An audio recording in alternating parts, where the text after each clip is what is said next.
l'instant Rebirth. Est-ce qu'il est si important de pardonner à ses proches ? Nous avons un comportement, lorsqu'il devient de plus en plus conscient, dont nous pouvons voir que l'influence de notre éducation est certaine. Que notre éducation nous ait plu, que nous aimions cette éducation ou que nous la rejetions, elle nous a de toute façon influencés. Donc il est, je pense, utile pour chaque être humain de se pencher sur la relation aux parents. Nos parents ont fait certainement du mieux qu'ils ont pu, même si nous croyons qu'ils ont pu peu.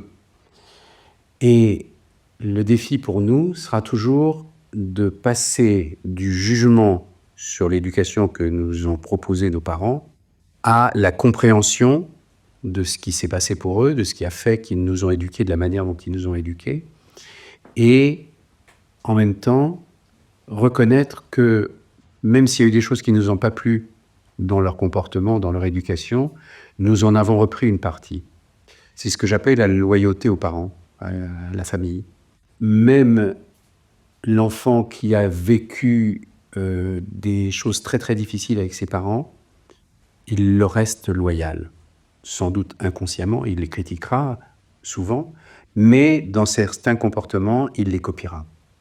Et ça, pour une personne qui a vécu une éducation difficile, ne pas reproduire ce qui lui a déplu de manière inconsciente envers un conjoint ou envers des enfants, ou envers des amis, ou envers des collègues, c'est quelque chose de très important.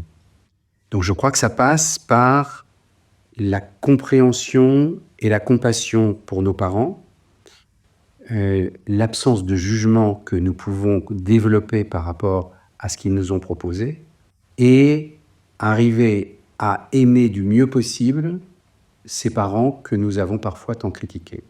Choisir la compréhension et l'amour pour nos parents, c'est une façon de changer certains comportements inconscients que nous avons, puisque nous n'avons plus besoin de nous défendre de quelque chose de notre passé.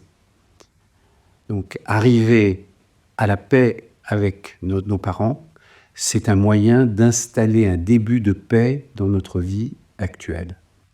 Une de mes collègues américaines disait toujours, de manière assez amusante pour moi, « Après 25 ans, il n'est plus admissible d'être en colère contre ses parents. » Ce qu'elle voulait dire, c'est « Bon, allez, je vous donne encore quelques années, et puis après, ça suffit.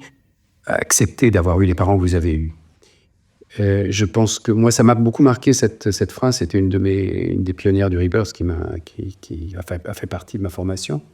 Et je dirais aujourd'hui, n'attendons pas 25 ans. Faisons le plus tôt possible la paix avec notre éducation, la paix avec nos parents, quel que soit leur comportement.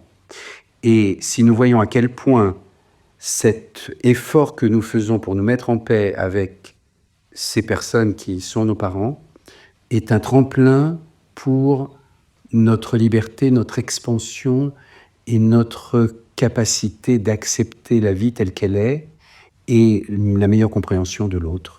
Donc soyons le plus proactifs dans la relation avec nos parents. Ne cherchons pas à les changer parce que nous ne les changerons pas. Cherchons simplement à les comprendre, à leur pardonner si nous pensons que nous avons des choses à leur pardonner et à nous pardonner peut-être certaines choses que nous avons maintenues et qui ne nous plaisent pas en nous. Merci de nous avoir écoutés. N'hésitez pas à partager nos podcasts autour de vous.